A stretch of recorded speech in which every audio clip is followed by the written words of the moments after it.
और किर्गिस्तान के सदर 2 रोजा दौरे पर पाकिस्तान पहुंच गए हैं। सदर आसिफ अली जरदारी और वजीर आजम ने नूर खान एयरबेस पर मोअज़्ज़ज़ मेहमान का पुरतपाक इस्तकबाल किया। किर्गिस्तान के सदर को 21 तोपों की सलामी, सीनियर वज़रा और कारोबारी रहनुमाओं पर मुश्तमिल आला सतह का वफ़द भी किर्गिस्तान के सदर के हमरा है। मोअज़्ज़ज़ मेहमान सदर आसिफ अली जरदारी और वजीर आजम से मुलाकात करेंगे। दोनों मुल्कों के दरमियान वफूद की सतह पर बातचीत शेड्यूल।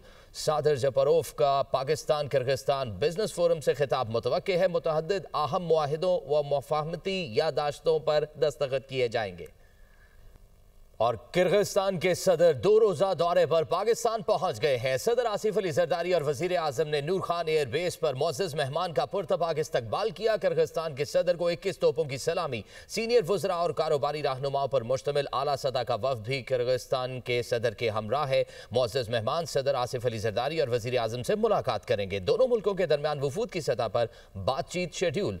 सादर जपरोफ का पाकिस्तान किर्गिस्तान बिजनेस फोरम से खिताब मुतवक्के है। मुतअद्दिद अहम मुआहिदों व मुफाहमती यादाश्तों पर दस्तखत किए जाएंगे।